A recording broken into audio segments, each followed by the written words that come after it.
کیا بتا گئی بچوں پہ؟ یہ تو ہمارے لیے بہت بڑا سانحہ ہے. یہ پرسوں نکلے تھے, یہ بس ناشتہ کرنے کے لیے فرسٹ ناشتہ وہاں پر کرنا تھا.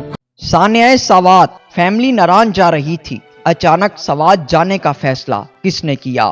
سانحہ سوات کی ابتدائی رپورٹس آ گئی. رپورٹ میں تہلکہ خیز انکشافات. ناظرین, یہ صرف ایک دریا نہیں تھا, یہ سوات کا وہ کنارہ تھا جہاں خوشیاں بہہ گئی. ایک پورا خاندان جو صرف پکنک منانے آیا تھا, لمحوں میں قدرتی قہر کا شکار ہو گیا. بچوں کی ہنسی, ماؤں کی دعائیں, سب پانی میں دفن ہو گئی. یہ خبر نہیں, یہ چیخ ہے, یہ صدا ہے اس لمحے کی جب انسان بے بس تھا اور قدرت بے رحم تھی. ناظرین, ایک خاندان کی پکنک موت کی آغوش میں بدل گئی. جمعہ 27 جون 2025 صبح کا وقت. وادی سوات میں ایک دلکش مقام, دریا کا کنارہ, ہلکی ٹھنڈی ہوا اور سیاحوں کا ہنستا کھیلتا قافلہ. سیالکوٹ, ڈسکا اور کراچی سے آئے ایک ہی خاندان کے 18 افراد خوشی خوشی ناشتہ کر رہے تھے. بچوں کی کلکریاں, بڑوں کی مسکراہٹیں اور ساتھ ساتھ دریا کے کنارے سیلفیوں کا سلسلہ. مگر کسی کو کیا معلوم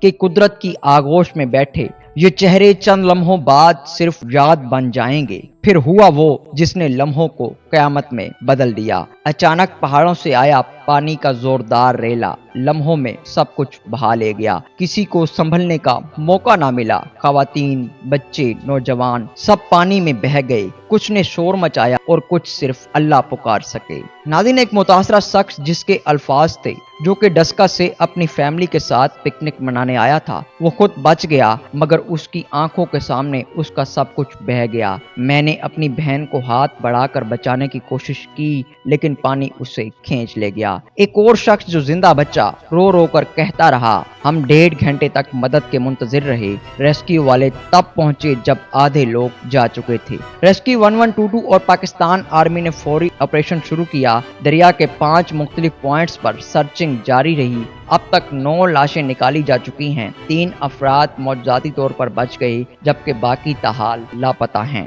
سوشل میڈیا پر وائرل ایک ویڈیو میں دیکھا جا سکتا ہے کہ ایک خاندان دریا کے درمیان پھنسا ہوا ہے. بچے پانی کے درمیان ڈرے بیٹھے ہیں. خواتین دعا کر رہی ہیں, لوگ پکار رہے ہیں کوئی بچاؤ, مگر پانی کا شور انسانوں کی آواز سے زیادہ طاقتور تھا. ناظرین, یہ ذمہ داری کس کی تھی؟ واقعے کے بعد انتظامیہ نے 4 سرکاری افسران کو معطل کر دیا. سیکشن 144 نافذ کر دی گئی. لیکن سوال یہ ہے, کیا ان قیمتی جانوں کا نقصان روکا جا سکتا تھا؟ جی ہاں, اگر دریا کے کنارے وارننگ بورڈز ہوتے, اگر ریسکیو فوری موجود ہوتا, اگر سیاحوں کو وقت پر آگاہی دی جاتی. ناظرین, صدر, وزیر اعظم, گورنر سب نے تعزیت کی, لیکن متاثرہ خاندان کو صرف الفاظ نہیں, انصاف اور احتیاطی اقدامات چاہیے تاکہ کوئی اور ماں اپنے بیٹے کی لاش نہ دیکھے, کوئی بھائی اپنے بہن کو پانی میں نہ ڈھونڈتا پھرے. یہ سانحہ محض ایک خاندان کی کہانی نہیں, یہ ایک پوری قوم کے لیے لمحہ فکریہ ہے. یہ سیکھنا ہوگا, لیکن حکمت, ہوشیاری اور حفاظتی تدابیر سے قیمتی جانیں بچائی جا سکتی ہیں. ناظرین, سانحہ سوات کی ابتدائی رپورٹ میں اہم انکشافات سامنے آئے ہیں.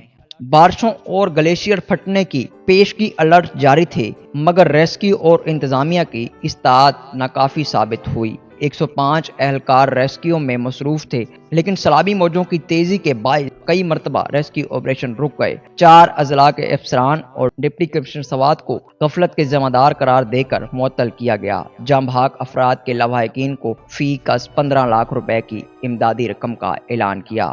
حادثے میں 75 سے زائد افراد سیلابی ریلے میں پھنس گئے, جن میں خواتین اور بچے بھی شامل تھے. اب تک کم از کم 11 سے 12 افراد جاں بحق ہو چکے ہیں, جن میں سے ڈسکا کے ایک کنبے کے 9 افراد اور مردان سے تعلق رکھنے والے 3 بہن بھائی شامل ہیں. کئی لاشیں ڈسکا اور مردان منتقل کی گئی ہیں. ان کی تدفین سوگ میں انجام دی گئی. سیاحی مقامات کے قریب تجارتی سرگرمیوں پر فوری پابندی عائد کر دی گئی. ریسکیو آپریشن کے معیار اور انتظامی کوتاہیوں کا اثر نو جائزہ لینے کے لیے انکوائری کمیٹی تشکیل دی گئی ہے. آگاہی کے باوجود اقدامات میں غفلت، الرٹ موصول ہونے کے باوجود مناسب اقدامات نہ کیے گئے، چند افسران کی معطلی اور معاوضے کا اعلان اس بات کی نشاندہی کرتا ہے کہ حکومت نے واقعی سنجیدگی کو تسلیم کیا۔ یہ سانحہ صرف ایک قدرتی حادثہ نہیں بلکہ انتظامی غفلت، بروقت اقدامات کی عدم دستیابی اور محدود ریسکیو صلاحیتوں کا اجتماعی نتیجہ ہے۔ ناظرین، یہ تھی اب تک کی اپڈیٹ۔ مزید اس ویڈیو سے دیکھنے کے لیے ہمارے چینل کو سبسکرائب کر دیجیے۔ ملتے ہیں نیکسٹ ویڈیو میں، تب تک کے لیے اللہ حافظ۔